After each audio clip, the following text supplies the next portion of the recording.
Okay, the time of 5:30 is upon us, which is scheduled for his workshop. So this is for the purpose of receiving an update report about the farmhouse redevelopment project at the Caldwell Executive Airport. Appreciate our Director of Aviation, Mr. Scott Swanson, who's here with us this evening to present this report. So the time is all yours, Scott. All right, thank you, Mr. Mayor. And as the mayor just stated, and councilors, this is going to be the update for the farmhouse redevelopment project on the airport that we all know used to be the cafe that was thoroughly enjoyed on the airport that has not been in operation for multiple years now. So I'm just kind of discuss the highlights here. Obviously, we know it went to Imagine Ventures, and then that investor fell out, at which point the number 2 awardee on that RFP was Silverhawk Aviation. And then spring of this year, I approached Silverhawk to see what their interest level was still in that development. They're very interested and have since been working to presenting a project that'll get done and just enhance that whole strip of the airport along 84, get a place for pilots and other people that are not involved with aviation out to the airport, get that involved, and really just try to attract the more business to the airport for an overall benefit to the city and the airport itself. So I am going to hand the mic over to Brandon Sweeney, who will conduct the whole presentation, and both of us will be available for questions afterwards. Perfect. Thank you so much. Evening, council members. I don't know why they make these. Okay. Let's see here. My name is Brandon Sweeney. I'm the new COO of Silverhawk Aviation Academy at the Caldwell Executive Airport. And I've been in that position since July of this year. I own a business in Seattle, and I have a law practice out of Seattle. And the impetus for me coming here was because my mom is the CEO of Silverhawk Aviation Academy, and I got very interested in exactly this project. And so I was a little bummed when we were number 2, but Scott came back and said, "Do you guys have some interest?" And I said, "Absolutely." So I guess a little bit of our vision here. If you switch slides, do I have that ability right here?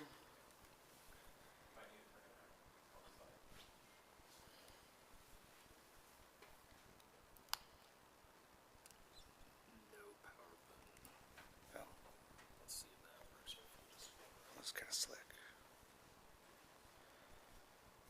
All right, so Scott already discussed a bit of the timeline. The RFP, the request for proposal, was sent out in 2022, and we submitted our bid.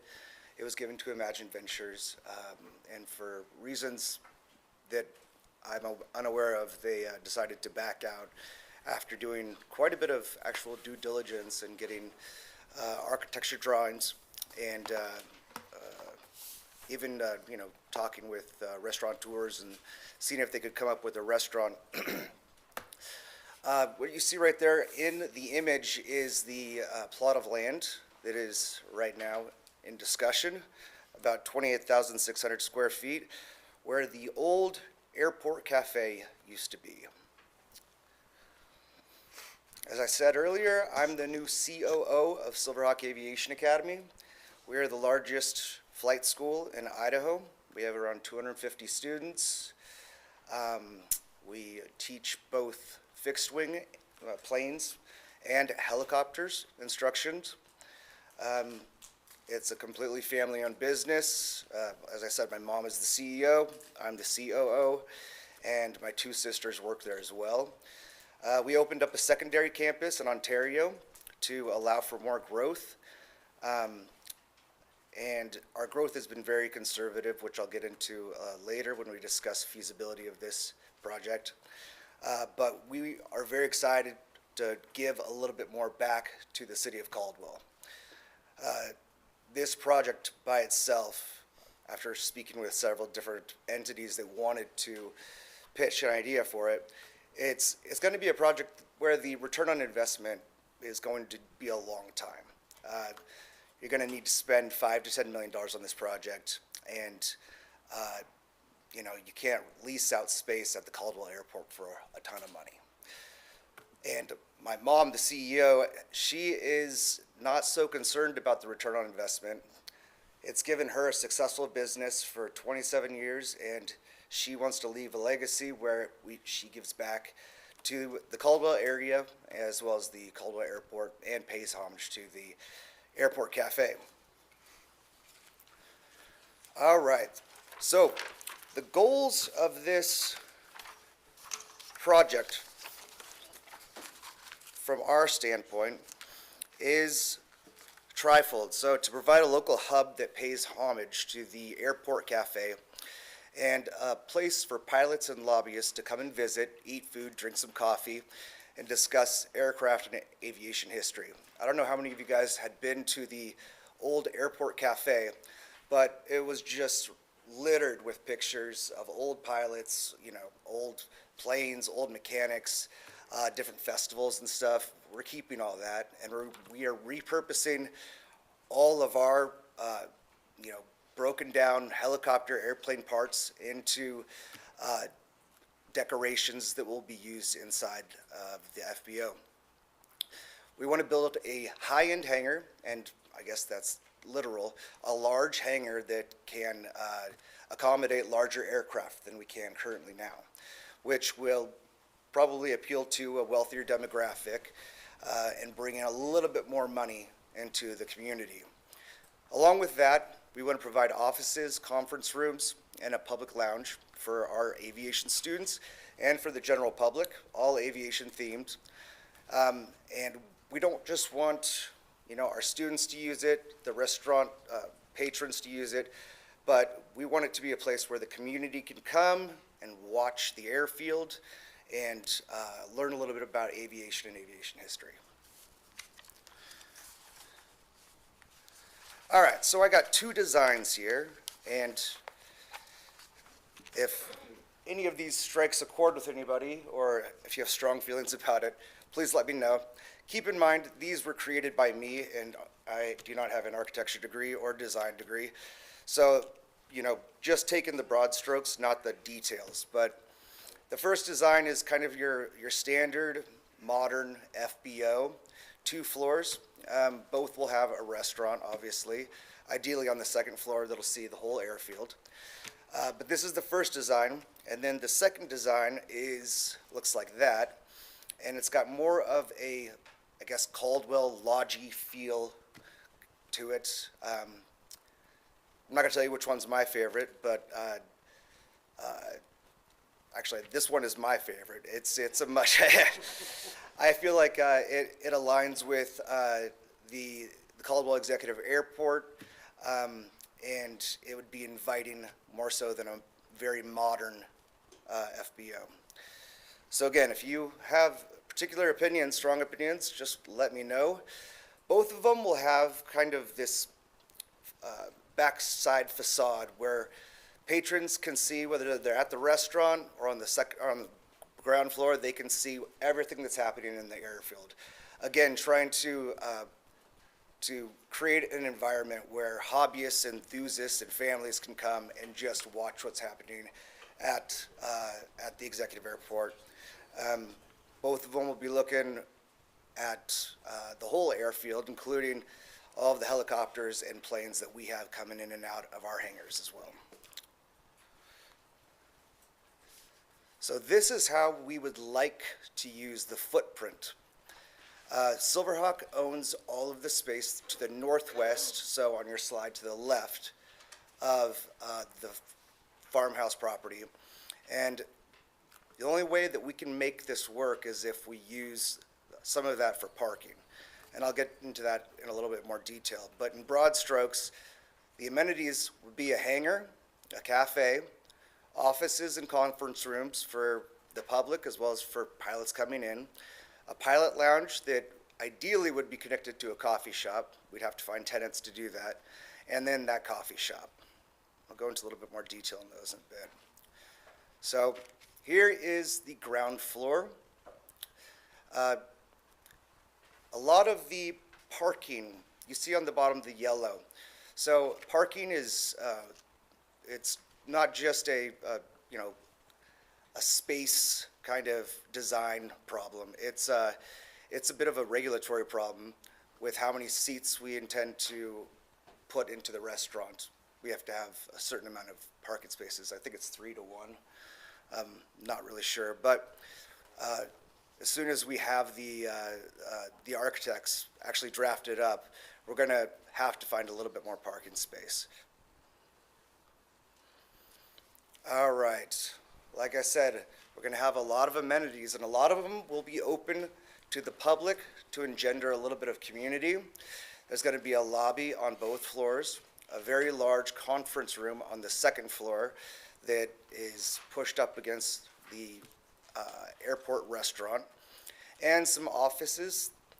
We may use these offices internally, we may lease them out. Kind of just depends on what the demands are at the time of completion. And there's going to be a courtyard to pay homage again to that airport cafe, so families can sit and watch all of the aviation happening around them, even if they don't buy anything, although I'm sure the tenants would like if they did.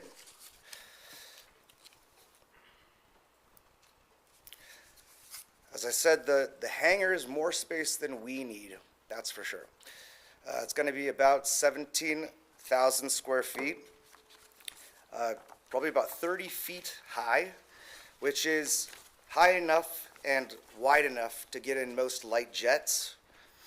We plan to have 1 to 2 large doors, depends again on regulation and fire code. But we may use it for renting out aircraft or leasing aircraft, but we think we have a better idea, and that is to build an A&P mechanics school in that area. And I'll get into that in a bit. Let's see. All right, here is the proposed parking lot change. So to ensure that we can fit enough cars, we're going to be taking a substantial portion of the farmhouse property, about 15 to 20 feet total, so that the cars can actually, pull in perpendicular instead of in a diagonal. And it would make sense just to swing that entire parking kind of pattern all the way through to our hangar on the left side, that blue and white hangar. Pretty straightforward parking. This is just an idea. It's going to be completely dictated by what we can actually do as far as regulation goes and abiding by the law, obviously.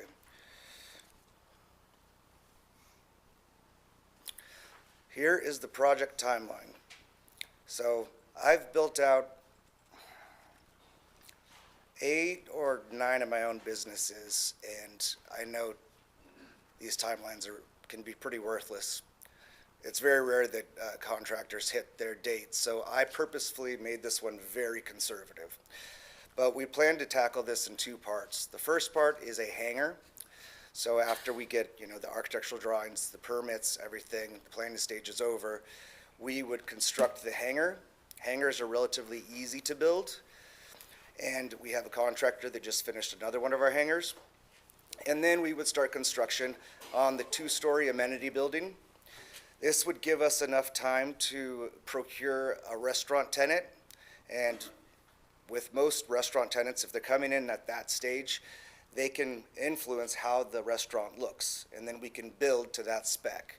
If not, we're going to build it in a way that any restaurant could come in and use it, kind of a warm shell is what it's called, with hookups. But we want the hangar to be fully operational by the end of 2026, and the restaurant to be operational in Q1 of 2027.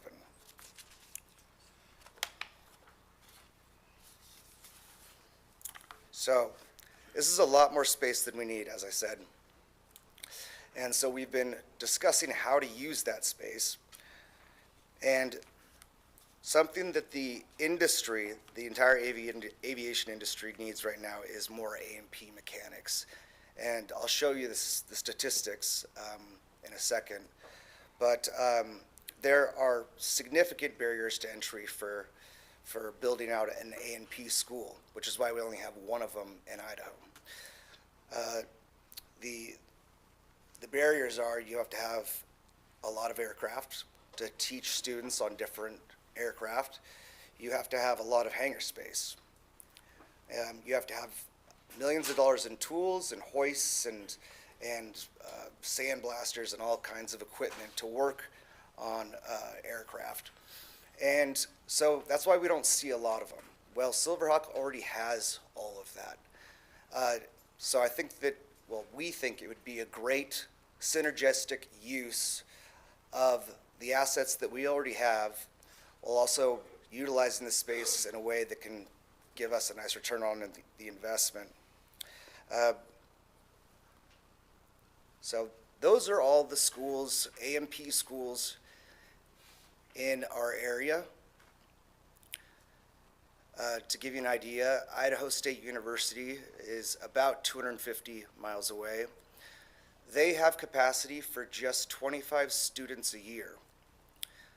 We employ about 25 mechanics, aircraft mechanics.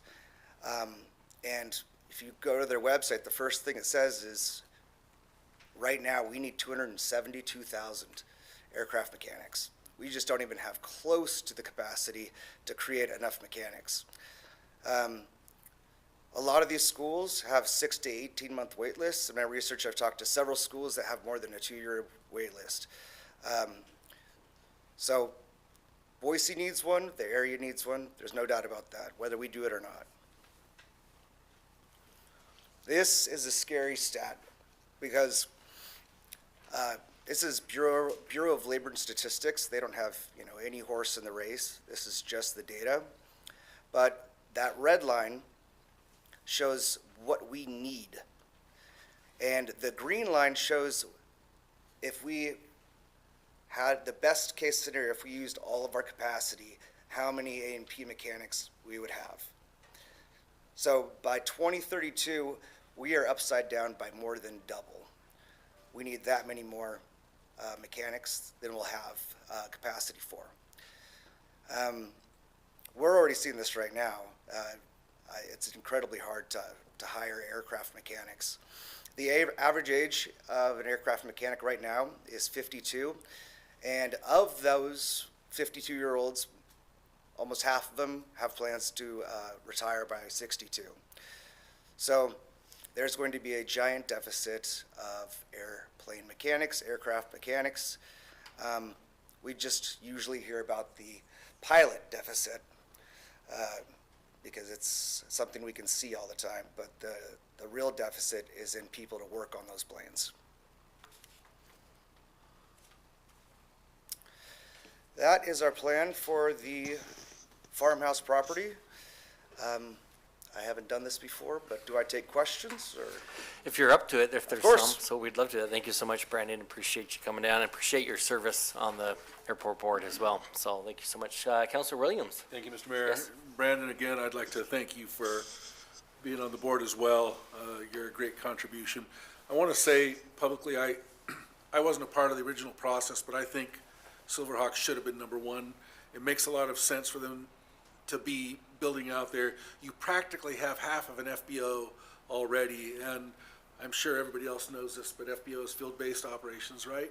And when we have pilots landing in Caldwell, they need services, and what you're proposing here is nothing short of what we've needed for probably 20 years or more.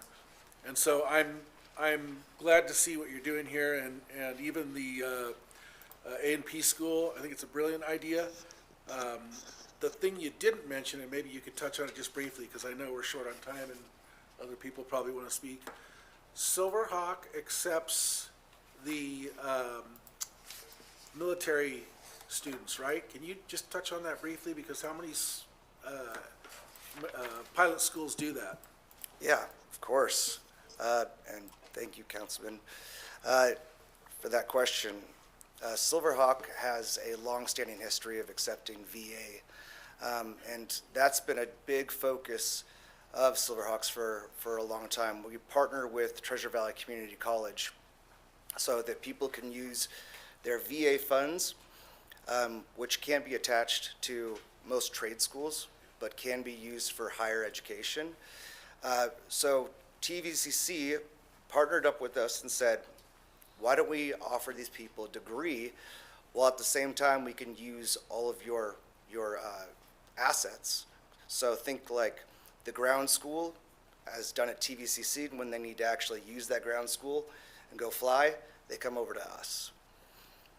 So yeah, that's how we've been partnering with VA for a long time, and we're in the process of doing that in Ontario too. Yeah. Counselor Stoddard? Thank you, Mr. Mayor.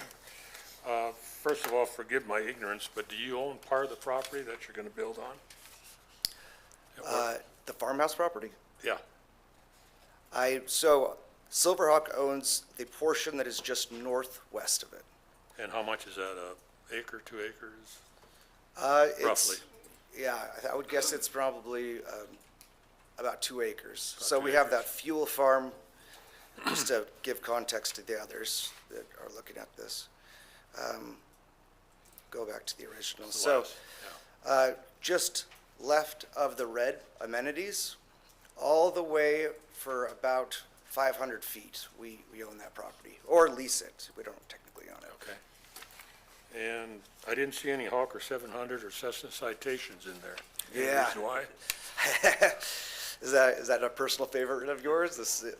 Just corporate flying is all. Yeah, the Citation is a most popular, like, private light jet. Yeah, we would love to be able to get a Citation in there. I think we're a few feet short, but I can look at it again and see if it's possible. Actually, I think it's a pretty popular corporate airplane, and It is. the Hawker 7 or 800s are too, so I don't know if that would fit in there or not. But the other thing I'd like to ask, and it's probably for Mr. Swanson, is with this design, I love your design one, that's my favorite, but did we build our new building of the airport on the wrong side of the airport, or how did that work? I wasn't here when that happened, but why wouldn't this be incorporated into the existing building we have on the north side? I think just the opportunity to redevelop that part of the south side of the airport, and just everybody that uses the airport at this time, unless you're employed by the city, lives on the south side of the airport. So when we want amenities, a restaurant, coffee shop, and things of that nature right now, everybody who's going to use it 98% of the time is based on the south side of the airport. And the way traffic is with Linden Aviation, everything else trying to get around, it wouldn't be conducive to maintaining really good relationships, putting it on the north side. So should we have built the other building on the south side of the airport then? I think that was done in 2010, correct? If I had been around here then, I would have put it on the south side. But, you know, it's, you know, I think most of the people that are going to use this are going to be corporate folks, right? And so I'm just curious about that. Maybe we can make some land swaps and still get it done, I don't know. But anyway, I think it's a great plan. Glad that you're involved with it, and if it's in the cards and you can get some Hawker 700s and some Citations in there, that would be great, because they're pretty popular airplanes, so, thank you. Thank you, Councilman. Counselor Register? Yeah, so I like design number 2. I'm gonna go against, so it's 1-to-1 now, I guess. But also, I really appreciate the historical part of it. I think that's so important to Caldwell, so I'm really looking forward to that. And wondering, the lady that ran the cafe forever and ever and ever, if she could be incorporated, and not her like specifically, but if something about her could be incorporated into the cafe to sort of just give that nod to her for everything she offered for so long.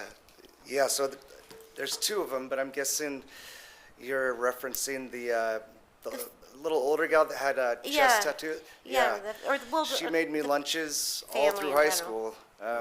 Yeah, so I don't know that she's still alive, but we will definitely pay homage. That We're- possibly like something like even the cafe being named after the family or something like that, you know? Yeah, absolutely. I don't know if we'll have naming rights. I think that the restaurant, Scott's been, and the economic development team have been looking for different restaurants that would want to explore this idea. But we will have pictures up of her. Yeah, if we can get a statue made, maybe. Yeah, I was a big fan of hers. So. Counselor Allgood? My questions are for Mr. Swanson, if could. So the pictures we're looking at here are a bigger footprint than what the farmhouse property was. Do we have the area to accommodate that bigger footprint We do, yes. without encumbering somebody else's property or whatever? We're still, Correct, yeah, we are not going to be encumbering on a lease that's currently held on the airport by somebody else. okay. And then the second part of this question is, we're talking about this office building and restaurant and then the hangar. And I want to make sure this fits in the RFP we put out there, so we're not changing something after we've accepted. Are we within what we requested by accepting something like this? Yes, Okay. That, nice short answer. But I just want to make sure we're fitting, we're not changing it after we accept something. As long as we are, we're good. so we are good. Thank you. Okay, excellent. Looks like all the questions. So thank you so much, Scott. Thanks, Brandon. Appreciate you being here and for that update in regards to that. So that is all that was on for our workshop this evening. So we will end our workshop at this time and be back in just a few minutes to begin our regular scheduled city council meeting.